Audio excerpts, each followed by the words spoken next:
எல்லாருக்கும் நமஸ்காரம். இன்னைக்கு மகாபாரதம் எபிசோடு 31. போன தடவை வந்து இந்த திருதராஷ்டிரன் பிறந்தது, பாண்டு பிறந்தது, விதுரர் பிறந்தது அப்படின்றத பார்த்தோம். இப்போ விதுரர் வந்து விதுரராக அவளில் ஒருத்தர் தான் 3 பேரில். ஆனால் விதுரரை வந்து அவள் ஏற்றுக்கலைன்னா திருதராஷ்டிரன் வந்து எல்லாத்தையுமே விதுரரை கேட்டு தான் பண்ணுவான். சாதாரணமாக மூத்த பிள்ளையாரோ அவளுக்கு தானே அரசாட்சி. அந்த மாதிரி அதனால இவருக்கு விருதுகளுக்கு அது பேச்சே கிடையாது. மூத்த பிள்ளை திருதராஷ்டிரனுக்கு திருதராஷ்டிரனும் பாண்டுவும் ரொம்ப ஒத்துமைன்னா ரொம்ப ஃப்ரெண்ட்ஸு. 2 பேரும் ரொம்ப ஃப்ரெண்ட்லியாக இருந்தால் 2 பேரும் ஒரு அந்த சகோதர இதுவே காமிச்சிக்கல, பகையே கிடையாது. 2 பேரும் கிடையாது. விதுரர் அவளுக்கு எல்லாருக்கும் கீழே அவள் சொல்கிறதும் எல்லாம் செஞ்சுட்டா. அந்த மாதிரி அது ஒரு மாதிரி இருந்தா அவளுக்குள்ள. திருதராஷ்டிரனுக்கு கல்யாண வயசு வருது. ஃபஸ்ட்டு திருதராஷ்டிரனுக்கு தானே கல்யாணம் பண்ண. அவர் தானே பெரிய பிள்ளை. அவன் யார் கண்டு தெரியாதவர். யார் பொண்ணு கொடுப்பா? என்ன பண்றா, காந்தார தேசத்துல காந்தாரிக்கு கல்யாணம் பண்ணுன்ட்டு அந்த காந்தார ராஜன் வந்து அவன் அப்பா சுபலன்னு பேரு. இந்த சுபலன் வந்து ஏற்பாடு பண்ணிட்டு இருக்கான். இதை வந்து பீஷ்மர் கேட்டுருக்கார். பீஷ்மர் கேள்விப்பட்டார். பீஷ்மர் தான் தட்டால் தானே. அவர் அதை பத்தி எல்லாம் கவலையா பட மாட்டார். அவர் யாரும் ஜெயிக்க முடியாது. நேரா போறார். போய் என் பிள்ளைக்கு உன் பொண்ணை கொடுன்னு கேட்பார். முதல்ல அவன் இவரை கூப்பிட்டு வச்சு பேசுவான். என் பிள்ளைக்கு பொண்ணை கொடுன உடனே அவள் வந்து இந்த கண்ணு தெரியாத பிள்ளைன்றதை அவள் எதிர்பார்க்க மாட்டான். பாண்டுவுக்கு தான் நினச்சிட்டு ஓகேன்னுவார் முதல்ல. அப்புறம் இவர் சொல்லுவார், பெரிய பிள்ளை இருக்கான் திருதராஷ்டிரன், அவனுக்கு தான் கல்யாணம் பண்ணணும், அவனுக்கு தான் பொண்ணு வேணும், அவனுக்கு பொண்ணு கேட்டு தான் வந்திருக்கேன்னு பீஷ்மர் சொல்லுவார். சொல்லும்போது அவருக்கு சுபலனுக்கு ஒரு மாதிரி ஆகும். இது என்னடா இது மாதிரி வந்திருக்கேன்னு. அவர்கிட்ட பீஷ்மர்கிட்ட ஒன்றும் பேசவும் முடியாது. முரட்டுத்தனம் வேற. சண்டைக்கு வந்தாருன்னா அவரை ஜெயிக்கலாம் முடியாது யாராலையும். பயம். நாட்டை காலி பண்ணிட்டாருன்னா என்ன பண்ணுறது அப்படின்ட்டு. ஆனால் அவர் வந்து பொண்ணு தேடிட்டு இருக்கார். காந்தாரிக்கு ரொம்ப நாளாக பார்த்துட்டு இருக்கார், கிடைக்கல. இதை பார்த்த உடனே என்ன பண்ணுறார், சுபலன் வந்து பயப்படுறார். பயந்துட்டு வேற வழி கிடையாது. அதெல்லாம் பீஷ்மர் சொல்லிட்டா சொன்னது தான். பீஷ்மர் வந்து உன் பொண்ணை எனக்கு கொடுன்ட்டார். அவ்வளோதான், சரியா போச்சு, முடிஞ்சு போச்சு. பொண்ணை கொடுத்துருவேன்ட்டார். எல்லாத்தையும் ஏற்பாடு பண்ணி கொடுக்கறதுக்கு தயாராகிட்டார். பொண்ணை கொடுக்குறேன்னு வாக்கு கொடுத்துட்றார். வந்துடுறார். வந்த உடனே என்ன கல்யாணம் நடக்கிறது. திருதராஷ்டிரனுக்கும் காந்தாரிக்கும் அருமையாக அயோத்தியா இதுலேயே ஹஸ்தினாபுரத்துலேயே கல்யாணம். புள்ள வீட்லேயே ரொம்ப நாளாக நடக்கிறது. எல்லாம் பீஷ்மர் சொல்கிறது தானே. பீஷ்மர் சொன்ன மாதிரியே எல்லாம் பண்ணி வச்சு. பீஷ்மர் வந்து அந்த குலத்தை காப்பாற்றணும், அவ்வளோதான். அந்த வம்சத்தை காப்பாற்றுறது, அதுதான் அவரோட வேலை. இந்த பிள்ளையை கல்யாணம் பண்ணி, இதெல்லாம் பெரிய பெரிய விஷயம் இல்லை. கல்யாணம் பண்ணி வைக்கிறதுன்றதெல்லாம். அப்பா இல்லாத பிள்ளை, அம்மா மட்டும்தான் இருக்கா. அம்மா வந்து அம்மா லேடியால் என்ன பண்ண முடியும். இவர் தான் பெரிய பிள்ளை. பெரிய பிள்ளைன்னா பெரிய பிள்ளை மாதிரி இருக்கார் அந்த நாட்டுக்கு, இல்லையா? இவர் பெரிய பிள்ளை, இவர் தான் சந்தனோட பிள்ளை, இவர் தானே சொல்கிறார். எல்லாம் பட்டு அப்புறம் போய் எல்லாரையும் கூப்பிட்டு ஹஸ்தினாபுரத்தில் கல்யாணம் நடக்கிறது. விமர்சையாக நடக்கிறது. கல்யாணம்லாம் முடிஞ்சு போகுது.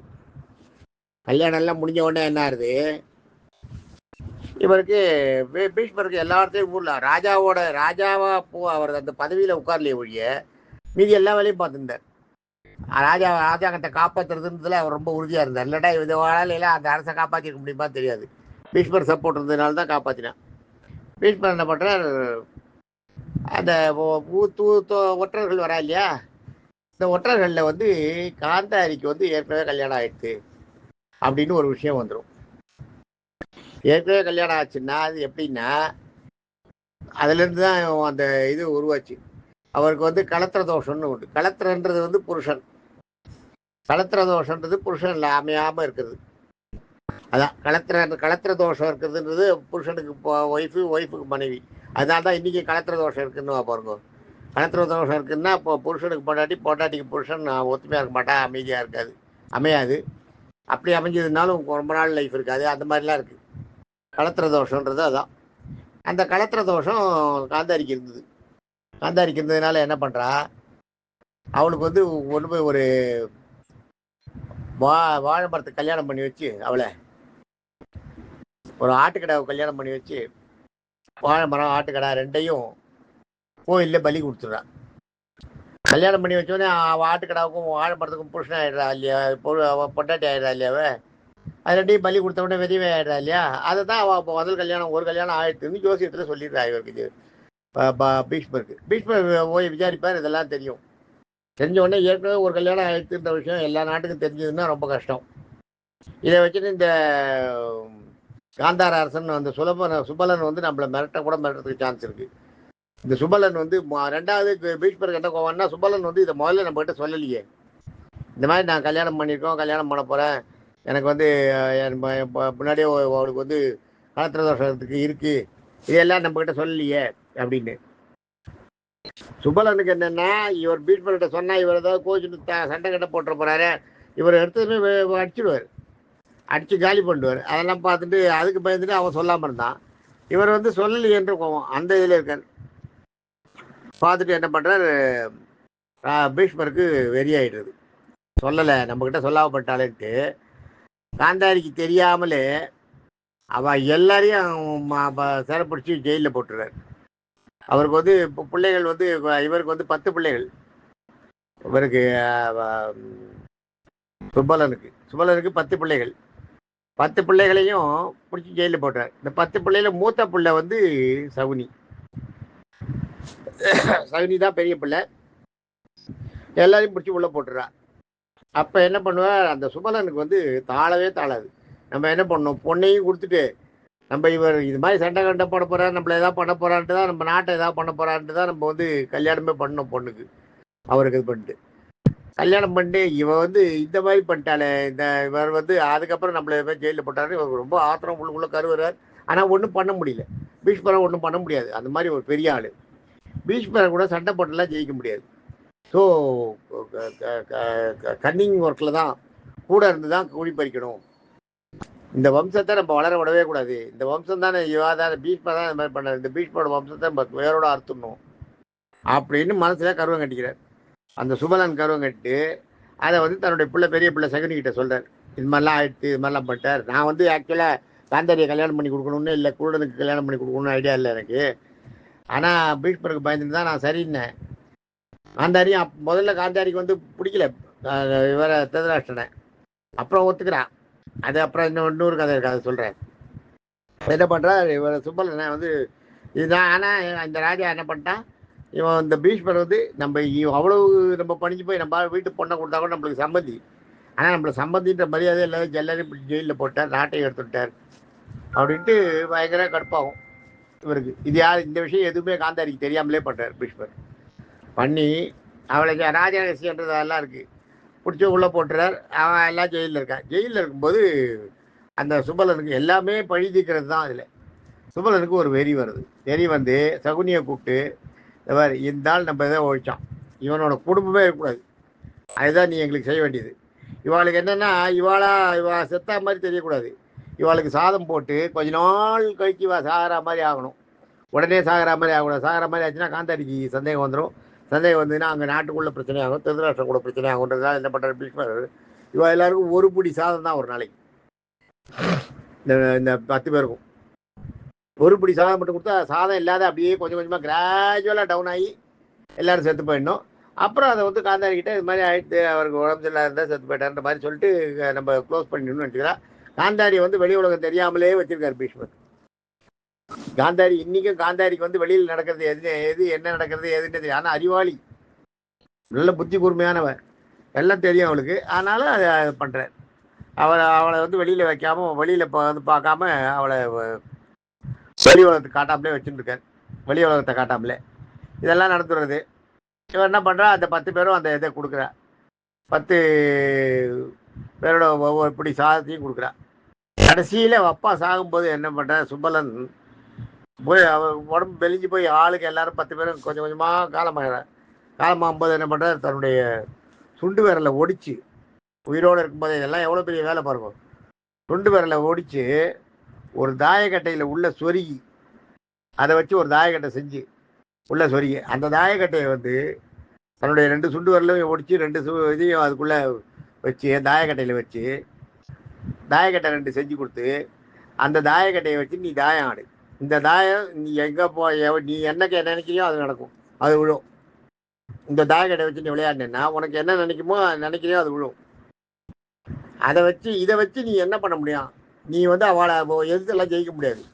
எதிர்த்து நீ போனேன்னா உன்னை கொண்டுடுவார் பீஷ்மர்.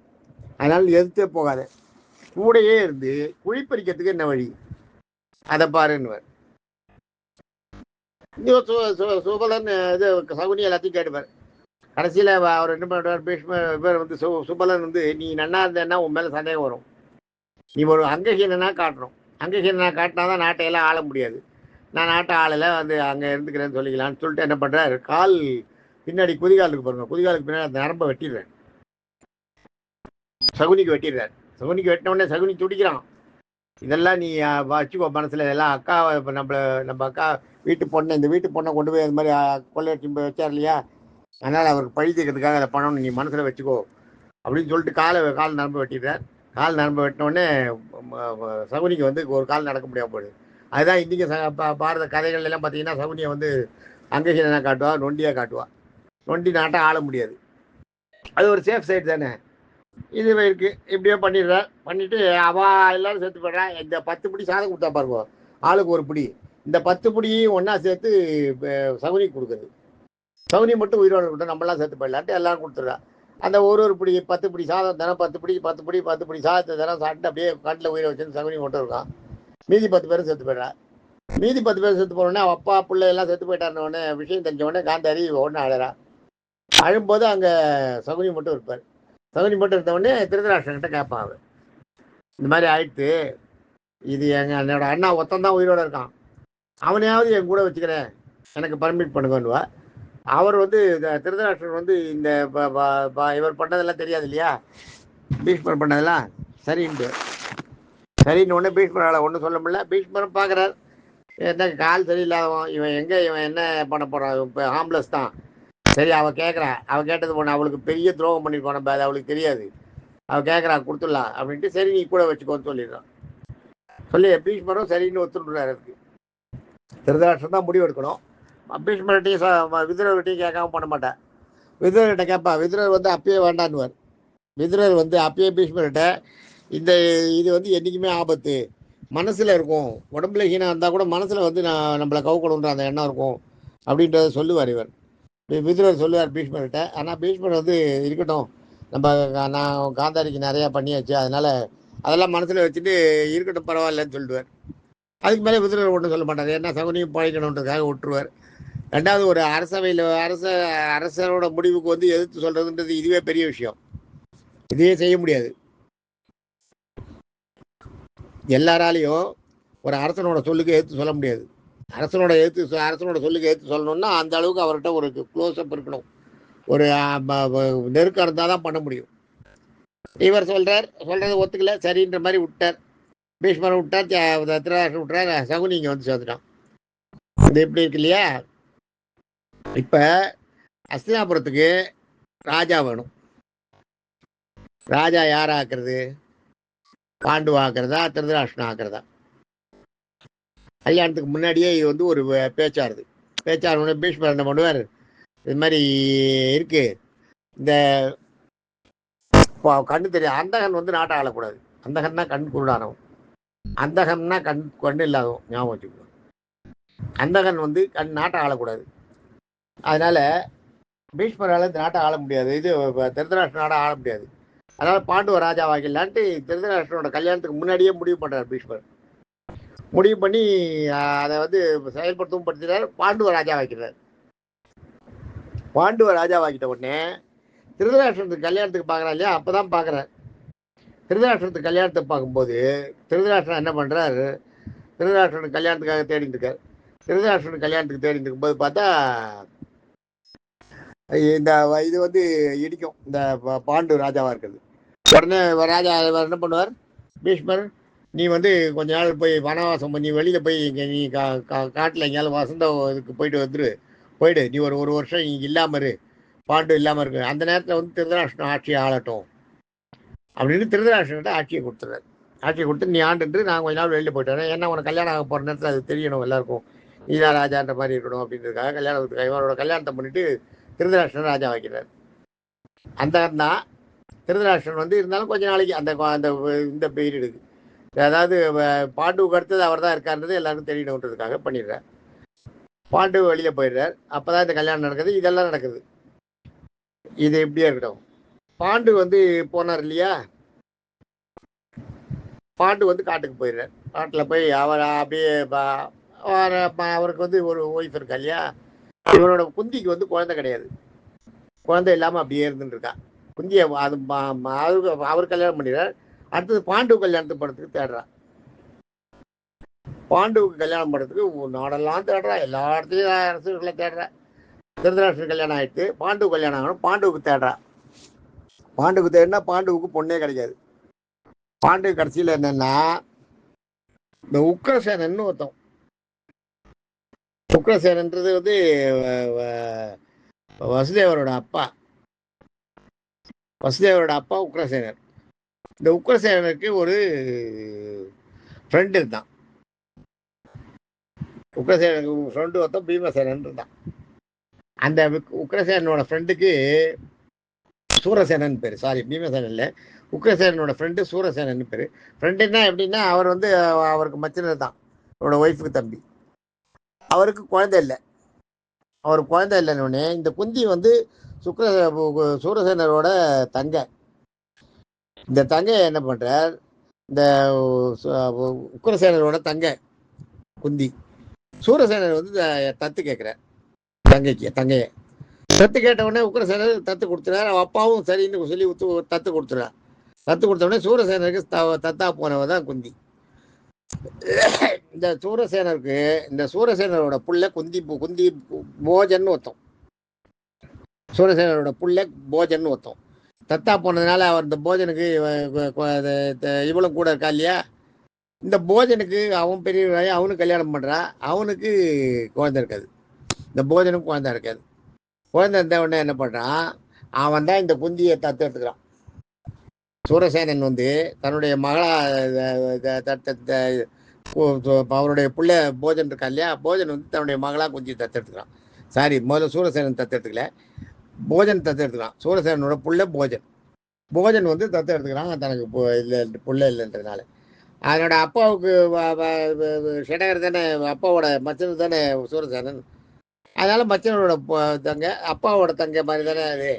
அப்பாவோட தங்க அத்தை, அதுதான் கிருஷ்ணனுக்கு அத்தையாருது. தாத்தாவோட தங்க அத்தை பாட்டி, அதை அத்தைன்னு தான் கூப்பிடுவார் கிருஷ்ணன். அதுதான் குந்தி வந்து அந்த ரிலேஷன்ஷிப்பை தான் அத்தையாகிறான்.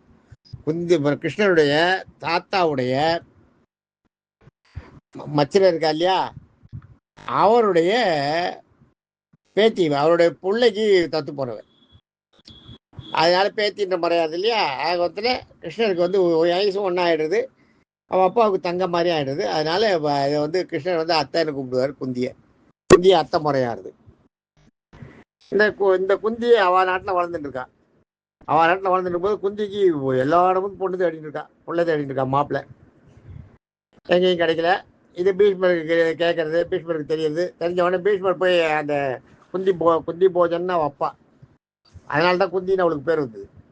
முதல்ல அவளுக்கு பேர் வந்து பிருந்தான்னு பேர். அவள் பேர் வந்து பிருந்தான்னு பேர், குந்தியோட ஒரிஜினல் பேர். அவளை வந்து அவள் வந்து குந்தி போஜனுக்கு தத்து போனதுனால குந்தின்னு பேர் ஆகிடுது அவளுக்கு. அந்த குந்தி என்ன பண்ணுறா, குந்தியை போய் பீஷ்மர் கேட்குற பொண்ணு கேட்குற போஜன்கிட்ட. அவர் தரேன்றார். தரேன்னொடனே அவள் 2 பேருக்கும் விமர்சையாக கல்யாணம் நடக்குது. ஸோ பாண்டுவுக்கு கல்யாணம் ஆயிடுத்து, திருதராஷ்டிரன் கல்யாணம் ஆயிடுத்து. திருதராஷ்டிரன் கல்யாணம் ஆயிடுத்து, பாண்டுவுக்கு கல்யாணம் ஆயிடுத்து. திருதராஷ்டிரன் கல்யாணத்துக்காக பாண்டு கொஞ்ச நாள் வெளியில் இருந்தார். அந்த நேரத்தில் பாண்டுவுக்கு கல்யாணம் ஆயிடுது.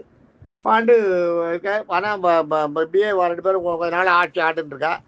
ஆட்டுன்னு இருக்கும்போது திருதராஷ்டிரன் கொடுத்ததை வாங்கலை. இவர் அப்படியே விட்டு வச்சிருக்காரு, கொஞ்ச நாள் இருக்கட்டும்னு. ஏன்னா அண்ணா பெரிய அண்ணா இல்லையா, அதனால பாண்டு சொல்லி இது பண்ணியிருக்கார். பாண்டுவுக்கு என்ன ஆகுது, பாண்டு அப்புறம் பாண்டுக்கு ராஜ்யத்தை கொடுக்குறான். இவருக்கு அப்புறம் பாண்டு ஆள்றார். பாண்டு கொஞ்ச நாள் ஆண்டுன்னு இருக்க போது தான் மறுபடியும் என்ன பண்ணுறது, பாண்டுவுக்கு குழந்தையே இல்லை. ரொம்ப நாள் ஆகிட்டு குழந்தை இல்லை.